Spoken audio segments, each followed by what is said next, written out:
Hello, hello, hello. Welcome, everyone. And you are so welcome to another episode of Sincerely Agile with Mary. Now, it's so cold here today in Kent. I hope for some of you it's a warm weather. For me, it's a very cold one today. So, as always, I am your host, and today we're looking at vertical and horizontal leadership. And I have Hasnain Rizvi, an Agile coach, to have this conversation with me. And I'm just going to welcome him to the show. Hello, Hasnan. Hey, Mary, thank you so much for having me on board. Delighted to be here. How are you? I'm doing wonderful. Thank you so much.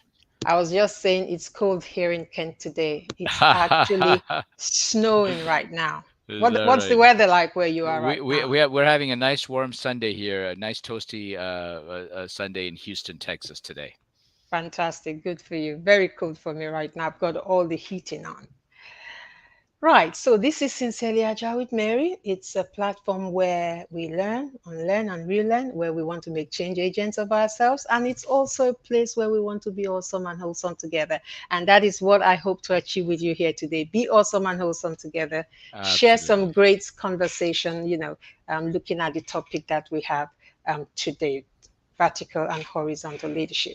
Now, this is a live show, obviously, and we've got some dedicated, audience, if you like, who join us from time to time. And there will be a few people joining us already. We've got about 5 people join us already. We stream on LinkedIn, we stream on Facebook, as well as on YouTube. So it is such a pleasure to have you here today. Now, our topic, vertical and horizontal leadership. Hmm. I think this is quite an interesting one to talk about. But just before we hit the ground running, let me read out your bio so that our audience get to know more about you. So I'm just going to read out your bio. It'll only take a couple of minutes. Sure, Mary. Thank you. Dr. Hasnian Rizvi holds a doctorate in project and program management from Schema Business School in France and is a PMI certified consultant, working with Fortune 500 organizations. Recent engagements have focused on leading enterprise wide digital and agile transformations. He's an adjunct instructor and seminar presenter with several universities and organizations, including the University of British Columbia, Seattle Polytechnic, University of La Verne, the University of California, Riverside, Leoron Professional Development Institute, and Medina Institute of Leadership and Entrepreneurship. He has trained and mentored over 25,000 professionals across the globe, a reviewer of the British Computer Society Fellowship, assessor and a judge at the annual International Business Excellence Awards in Dubai, an acclaimed global professional speaker, and provides certification track and training in project management and the agile space. Now, that is an impressive bio right there, and I'm just honored to have you on my My pleasure. podcast. My pleasure. And I welcome all your guests on the show as well. Thank you, thank you. I've got, let me just see who's here. We've got Ronke here, a very dedicated follower. We've got Chiakian here. Nice to have you here. We've got another LinkedIn user there. I can't see your name. Thank you, Victoria. Thank you, Michael, for being here. Now, I feel this is such a great topic for today, Sure. especially given what we have all collectively experienced post COVID. Hmm. But first, from your perspective, I would like for you to just tell us who is a leader? How would you, in your own words, from your own perspective, define a Hmm. leader? That's interesting question. So, the way I perceive leadership, and a leader is someone who can help with the accomplishment of a goal through the positive power of the collective. Okay, so someone who can successfully marshal a number of collaborators to achieve particular ends, define particular ends as a leader.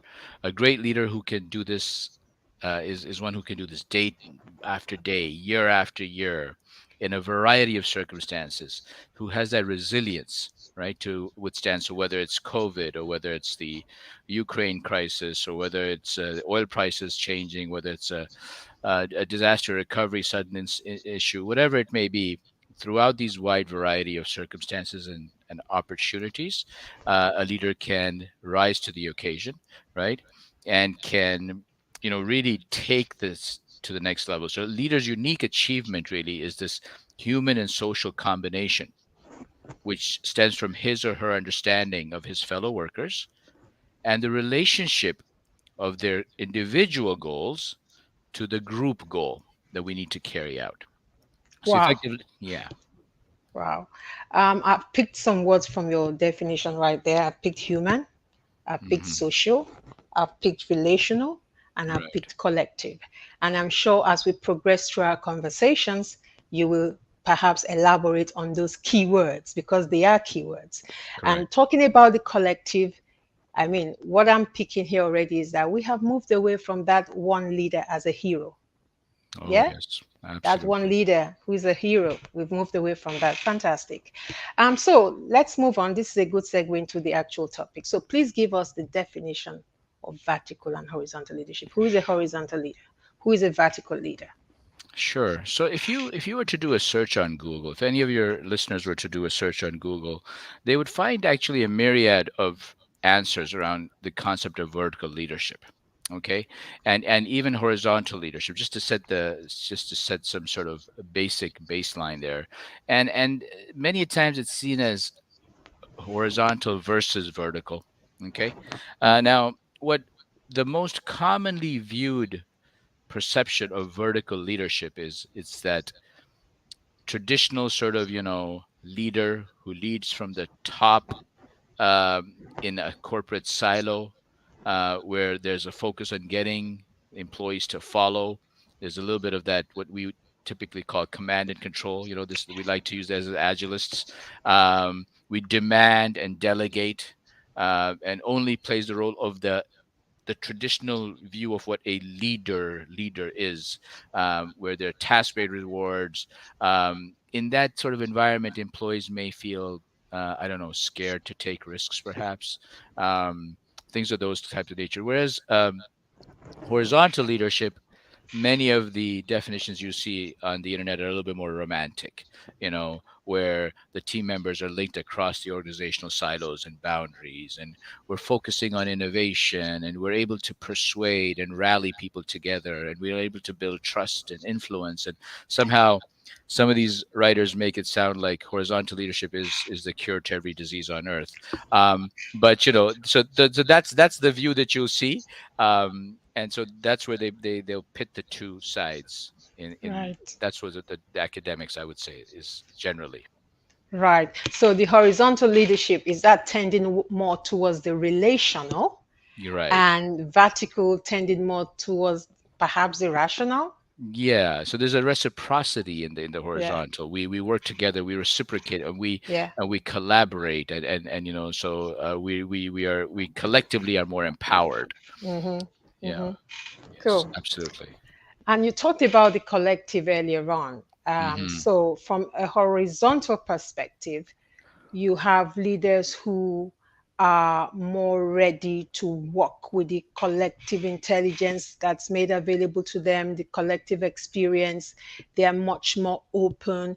And from what you said, I'm also picking that it's not a case of this or that, or Hmm. one being better than the other. So, Right. which takes me to my next question, to be honest, that is it vertical or horizontal leadership? Is this an either or situation, Yeah. or is it that leadership has to play some kind of seesaw balancing act between both? Well, that's a wonderful question. So, let me first step back and tell you that there are a number of benefits to horizontal leadership, much like you picked up on some of the keywords that I said. So in horizontal leadership, we can see trust and camaraderie. If done right, we can see trust and camaraderie being built, right? Strong relationships are in place, right? As a result of that trust, we can see, if done right, again, we can see passionate, hardworking, driven employees where their intrinsic motivation is lifted, right? There's enhanced communication because again the silos are broken, where we can see innovation and creativity. And again, I mentioned that term reciprocity. We reciprocate by supporting each other. So it is a good place to be. However, To your question about, is this an either or situation, or can there be a fine marriage between the two? If we look at, I'll take Agile. I'll take us walk us through into our Agile world. Okay, in our Agile world, we have, for example, the Scrum framework, where you have small teams of 8 to 12 people, right? In which you can run a team very comfortably and get work done. The reality, though, is that most organizations require multiple teams, and there needs to be a structure of some sort. So that's where you know approaches like SAFe and Scrum at Scale have come into play, and that is where I perceive that fine marriage between vertical and horizontal leadership is being exhibited effectively.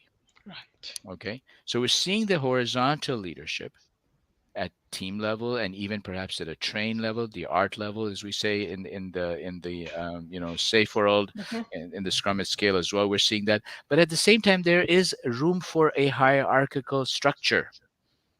Above the Scrum Master, and I'm going to use the word above, is the RTE, Release Train Engineer, for example. In the safe world, in our Scrum at Scale world, we've got the scaled Scrum Master, right, who is quote unquote above the Scrum Master again. So we're marrying both together. We're keeping the best of the horizontal, while at the same time appreciating and realizing there is a need for some vertical leadership. if Right. you're going to if you're going to scale this to if you're going to run an organization with 3,000, 4,000, or even 60,000 employees, like a place like Chevron, it can't all be done with horizontal leadership. That's not going to work. Aramco, one of my clients that I work with in the Kingdom of Saudi Arabia, largest energy player in the world, they cannot work with horizontal leadership alone. It's not going to work at the end of the day. Right. So it's about getting that balancing act right. I mean, you Absolutely. said something about, the fact that the horizontal is needed. We also need the vertical. Now, the horizontal, would we say that that is much more common with startups? Because obviously you've alluded to numbers, for example. If you're an organization with about 60,000 people, there's no way it can be all horizontal leadership. So horizontal leadership, perhaps it's much more common with startups because they are small and they have to do everything. But Uh, when we have that huge organization and we need that vertical leadership, then it becomes important that they get the right balance. But yeah. my next question then is, are they getting that balance right? Because you have talked about innovation, and we are at a time today where if you're not innovating, you are Right. dying as an Right. organization. Yeah, that's a really good question, and a really good point there to be further elaborated upon. Okay, Mary. See, the thing is that we want to have vertical leadership in place Yeah. without making it feel like it's there. Okay. I don't know if that makes any sense, but Yes. like we want the police force. I need the police force in here in Houston. I need calm and safety and peace in my neighborhood. But I don't want to feel like I'm being policed. Yeah.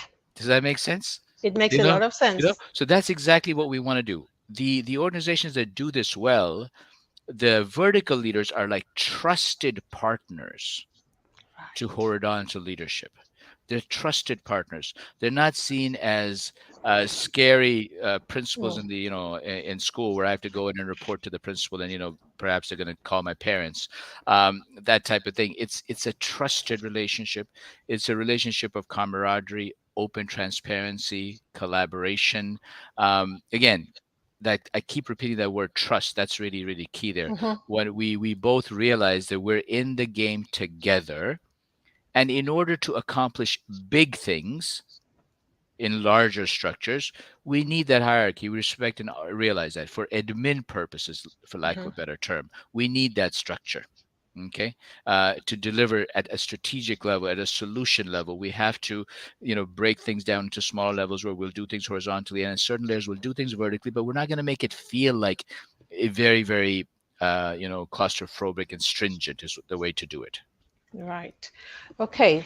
Good response there. I love that. But for years now, we've had the Agile report, the annual State of Agile report, Uh, and we hear that, lack of leadership support is usually a big one. I mean, year on mm. year, lack of leadership support is a problem, and you're talking about trust.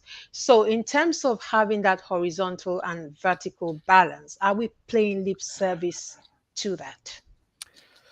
Well, you have to realize that leadership is and senior executiveship roles are like parenting. I wasn't born with the skills of knowing how to be a father. I became a father, and then I had to learn after the fact. You can read all the books and watch all the Hmm. YouTube videos you want, but Hmm.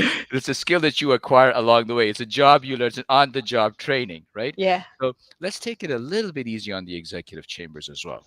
They're also Right. kind of learning. When I coach them, they're also kind of struggling with this. They want to do the right things, but they somehow perhaps don't know how to, right? And so the journey there is that these effective leaders who are doing it right or doing elements of it correctly are ones who are taking a and being able to exhibit that they're taking a genuine interest in the long-term development of their employees, contractors, associates, and they use tact and other social skills to encourage employees and associates to achieve their best. You see, sometimes these executives are trying that, but it's not coming through. It doesn't become evident to us. And Dr. Duran warned us about this years ago. In the 1960s, he talked about this from a quality lens. He says, listen, it's not good. It's not enough to produce an amazing product. That's not enough. You've also got to convince the market it's an amazing product. That's why Apple advertises. That's why BMW advertises. Who doesn't know what BMW is? Yet they advertise because you've got Yeah. to get the message, across the board, right? So it isn't just about you know uh, lip service. It's about really tapping into that intrinsic individual motivation in the interest of furthering an organization-wide set of goals, and it's really a partnership. We Hmm. all have to take responsibility. So the executive leadership chambers has a significant role to play, but so Yeah. do all of us collectively. Absolutely. Absolutely. I mean, you've said something quite interesting there, that you become a CEO and you begin to figure out what it means to be a CEO or CIO or whatever the case may be. Now, um, if we go back a few years, coaching was really not something people warmed up to within the organizations. Hmm. If you needed coaching, it was an intervention from HR and Right. something was wrong. Okay. So it Hmm. wasn't something that people jumped to. But that is changing now. But do you think people are really, as a coach, are people really opening up to coaching? Is this something that you find leadership are lending themselves to? Or do you find that they feel this is something you do to the other parts of the organization? We're good. And yet they are learning the ropes. Yeah. So coaching. I think I tend to believe in the amazing power of the human. And I think there's this something to be said about energy, and I'm not an expert in that particular area, but non-scientifically, what I'll tell you is that my gut sense is that anything that's done with sincerity Yeah, carries weight. All right. If we're paying lip service to coaching, but we have a hidden agenda, it's not going to work. Okay. And I've been in those situations. I've had to act in those situations because my paymaster is directing me to do so. Um, but other places where I have been given the opportunity, and I've personally experienced this, where I've been given the opportunity to with a real sincere arm, reach out and provide that support and that energy.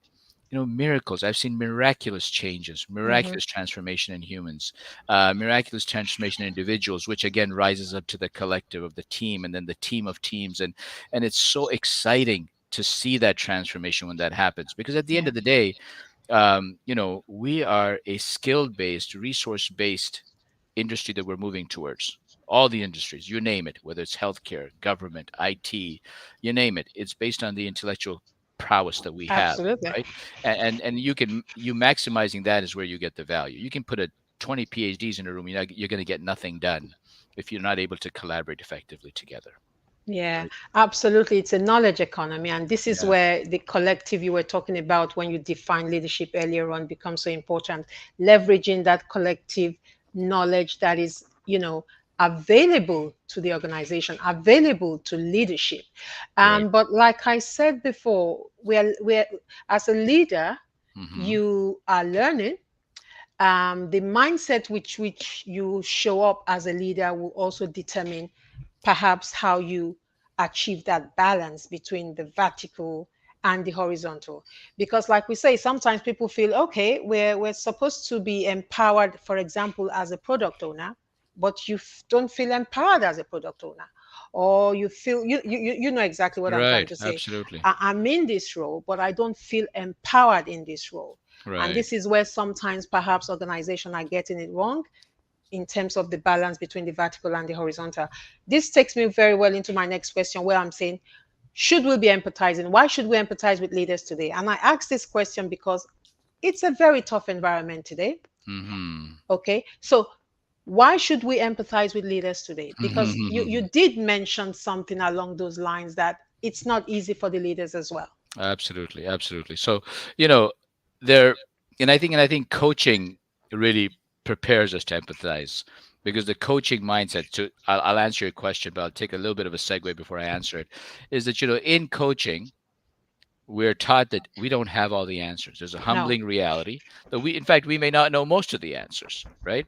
And we're supposed to solutionize with the participants themselves.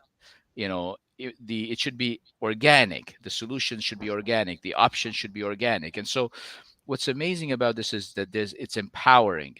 And the lazy man in the room who's just looking for easy, ingredients to their problems, it's not going to work. You will have to rise up to the occasion and leverage your skills from education and experience, and those degrees that you got in university and all those courses you took will actually now come in handy, and all those books you've read supposedly, right? All Mhm. those things are going to have to start coming into action. Now, when it comes to leadership, we in today's world, boy, I would probably not want to be a CEO of a major organization.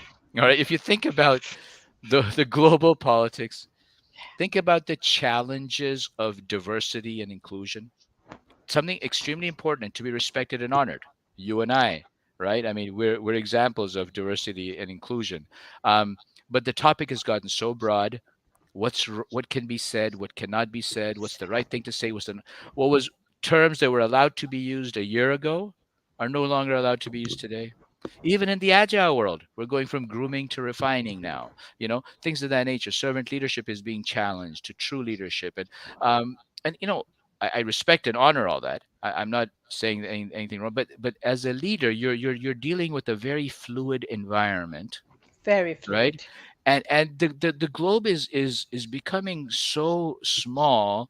We're 8 billion people, yet it's becoming very, very small, and we're still learning to deal with a number of challenges. I mean, you name it: COVID, working from home. What's the right balance? Should we keep it hybrid? Should we ask people to come back on site like Elon Musk is insisting? Or should we allow it to be 100% remote? And if we allow it to be 100% remote, then why do we need to pay North American and European salaries? That becomes a question as well, right? So it is a very confusing, dynamic time for leadership here. But it is also a moment, I say to leaders when I coach them, that this is also the time where you could really rise to the occasion and you could make a monumental difference. You could be the Nelson Mandela of the era if you do it right. Is what it is. So these are dynamically exciting times, scary times to be a leader as well. So I probably wouldn't want to be in those boots, but nonetheless, you have to feel for them. Absolutely. We really do need to empathize with them because these are not easy times at all. Now, you said something, these are difficult times, but it's also an opportunity to stand out. Correct. But in order for us to be able to do that, we need to show up in the right mindset. Hmm. Now, you will read a lot of statistics online about agile success rate. Some would Hmm. tell you it's 70% failure, some would tell you it's 50% failure, but those are still quite high figures for the amount of money that goes into digital transformation, agile transformation, any kind of transformation. And as coaches going into those organizations to help in those transformations, we obviously want it to be a success, Hmm. right? Correct. And we also know that for this to truly be a success, I mean, the name Mandela's name came up just now, that they could distinguish themselves and be the Mandela of our times within our Hmm. organization. Mm-hmm. To be the Mandela of our time within our organization would take a lot of the systemic approach to leadership, if you like, stepping into that right mindset, really getting into that relational, not Mm-hmm. rational, if you like, Absolutely. or the logical. Yeah. But I still feel, and based on what I experience, even at different levels of the organization, Mm-hmm. that we are still tending more towards the hard stuff, if you like, Yeah. towards the tangible. The Right. intangible, somehow, we are still struggling with that. Mm-hmm. Someone said something in the comments, we need leadership to be vulnerable. How easy is it for leaders to be vulnerable today? I think it was Mariama that said something. I'll find the comment just now, that we need leadership to be vulnerable. How easy is that? Because that is what we need. In order for leadership to be able to leverage the capacity, the capability they have within the organization, they need to be Mm-hmm. able to say, I don't know. They need to Right. be able to leverage what they have to achieve the goals, like you rightly said in your definition. Do you Yeah. see that? Yeah. So there's always in any of these frameworks Mm, there's the mindset of being versus doing. yeah, And we say that in Agile as well. And this is yeah, not a new thing. This is not a new thing. If you go back to the history, so let me take you down history. yeah, When Six Sigma became the hottest craze, it became the Gucci brand, right? And everybody was carrying the Six Sigma brand, thanks to Jack Welch in the 1990s. yeah, He made it a big success at GE. When he retired, a lot of the execs left with him, and they went to a number of other organizations. They got picked up, and they tried to do Six Sigma in those organizations. Okay, now just doing does not become. yeah, Okay, doing is not being, right? And so it failed. And then what happened in the 2000s is people started saying Six Sigma sucks, Six Sigma is terrible, Six Sigma has faults. Well, if you're going to use a screwdriver to hammer nails, there'll be a problem. absolutely. You've got to use the right thing in the right way. So Mhm. agile is phenomenal. It's monumental, Yeah, but only if done right.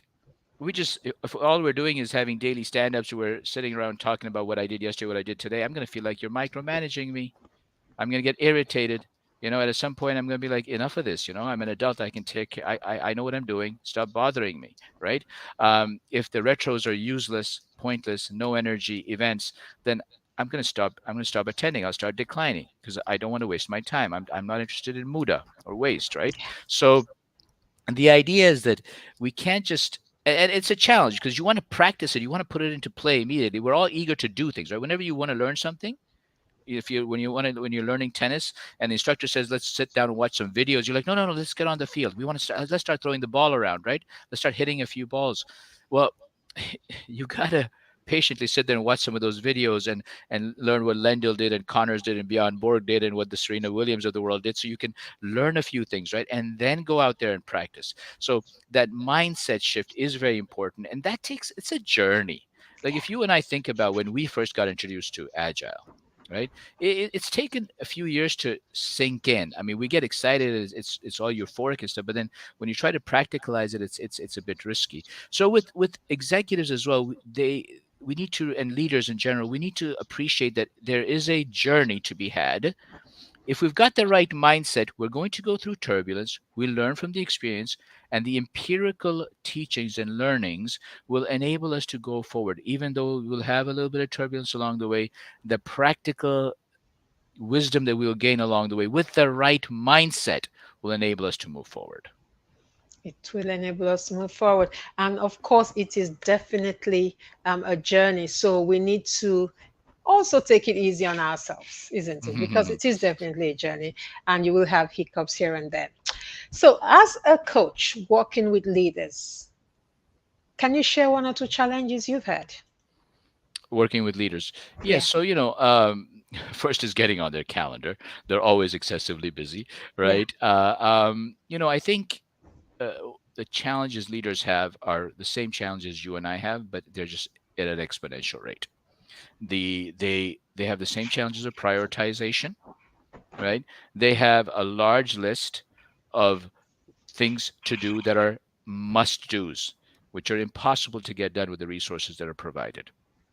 Okay, so they have the challenge of figuring out through this large funnel of things that are to be done, what are the most important things to be done. And that is a significant challenge. And again, that's where we work with coaches, with leaders to coach them on the right approach to prioritize based on the value and purpose. You see, I say value and purpose. I don't say value or purpose. We need to be value driven and purpose driven at the same time. All right, because I was just talking to an executive. I think it was Thursday. I was on a phone call with him, and he said something very interesting. He goes, sometimes the decisions we made. So he's got it right. He said he's in the education sector. He said, we make decisions. He goes, sometimes they're not the best. They're not the optimal financial decision, but they're the right thing to do, and it feels right and it is right. So they don't not every decision is based on a financial element, but in the long run it pays off. In the long run, that purpose driven approach wins in the long run. So that's a challenge to be able to balance that value, purpose, keeping that going in the right priority. That's a significant challenge.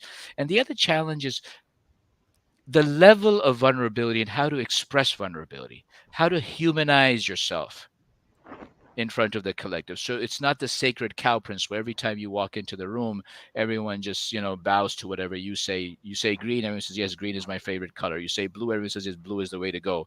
How can you get that genuine, conversation going where you can come to a level where people see you as yet again just another fellow human being. You also go to sleep, you also have ice cream, and you live like the regular folks like us.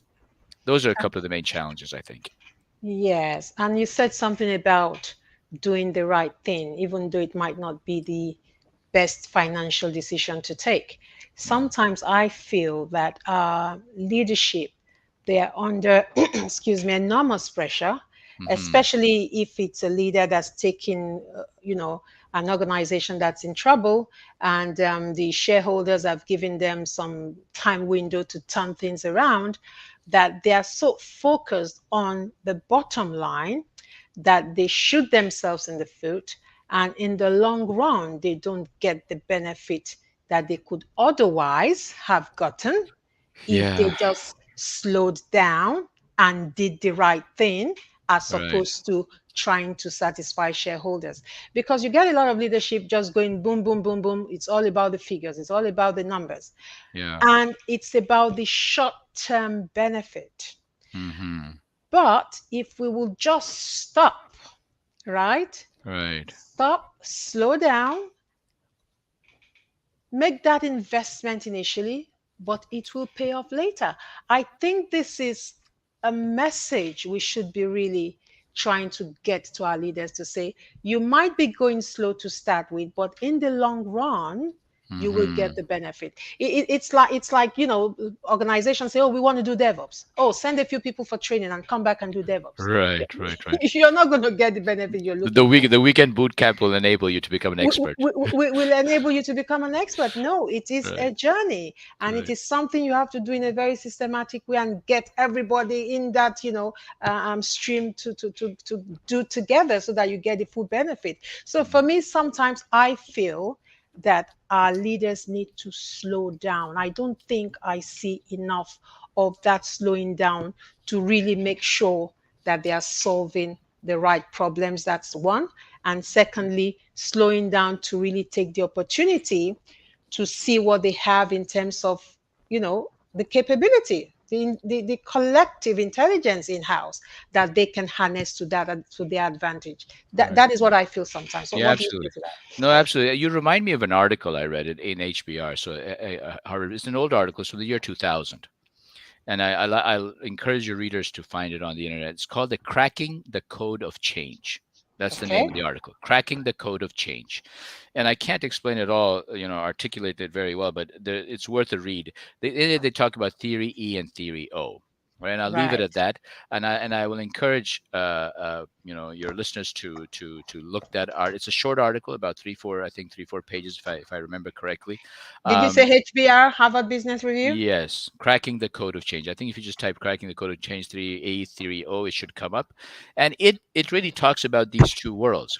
And executives are challenged with this because, Wall Street expects 90-day results. You know, Wall Street expects you to produce quarterly, versus the long term, which are, Sakichi Toyoda from our Toyota world taught us, right? Yeah. Which is, that sense of belonging, that sense of the family like environment that is to be built, and the long term value of those type of endeavors. When COVID hit, certain organizations took real drastic, Mm. financial decisions. Others took a more holistic approach, Yeah. and the ones who took a more holistic approach perhaps are going to be more resilient in the long run in that regard, right? So those are the type of things that leaders have to grapple with, and those are, I mean, as I say, I don't envy their position, but those are some of the things that they have to challenge themselves to think things for the long term. Absolutely. I mean, it's just like the example you gave earlier about Six Sigma. The same thing with the Toyota way, right? Yeah. The Kanban way of working. There's so Hmm. much more to visualize in your work. There's a policy, there's a philosophy behind Yeah. that. Just visualizing your work wouldn't do it for you. So it's about really going the whole 9 yards. Okay. Right, So right, if I right. want to be a leader post COVID or in this, day and age, it can't just be the vertical, it's got to be the horizontal, and it's got to be me showing up in the right mindset as well. Yeah. So it's got to be the whole works, right? So okay, so if you were in a panel, because I'm going to keep this short because you have a commitment, Uh-huh. if you find yourself part of a recruitment panel, what top three qualities would you want in a leader today? Top three qualities of a Yeah. leader. Hmm. List of three. Okay. Well, let's think about this. First thing is, they'll have to be able to exhibit it as well in the conversation genuinely, that they are Yeah. humble yet confident and self-aware. So humble, but at the same time confident and self-aware. Okay. Yeah. And they convey the message that they're willing to prioritize personal development as well. Okay. We don't want a leader who is going to be static, who's been there, done that, and is going to bring those old theories to our table. The world is dynamic. We live in a world of VUCA. There are lots of changes going on, complexity, uncertainty, Hmm. volatility, ambiguity. We need to play the game. Number two, I would say, is I'll pick this up from situational leadership, where they focus on developing others, and they can again convey that message, in the interview, with examples, and that genuine tone again. It's building on again the principles of situational leadership theory, which suggests that effective leaders will adapt to whether an individual or group is ready or willing or able to take specific actions. So things like delegating, coaching, mentoring, all those things come into play here, right? Mm. Um, they're also phenomenal at cross-cultural communication. Now, when I say cross-cultural communication, I don't just mean, Nigerian and Pakistani and Chinese. That's not all I'm referring to. But I'm talking about even like cross-cultural, like IT versus business. Yeah. you know, you and know, and that is still a big problem. That is still a big that's a problem. big factor, right? Generational differences. You know, the new folks coming out of college versus folks like myself who have a little bit of gray hair now. That's cross cultural as well. So all those factors. So that I take a much broader definition of cross cultural communication. If they can exhibit that, those are I like three that that. you asked for. There's one last one I'd like to throw in, which is a foundational one. Right. They need to be able to somehow convey the message that ethics are really important, and this sense of civic mindedness is really important, right?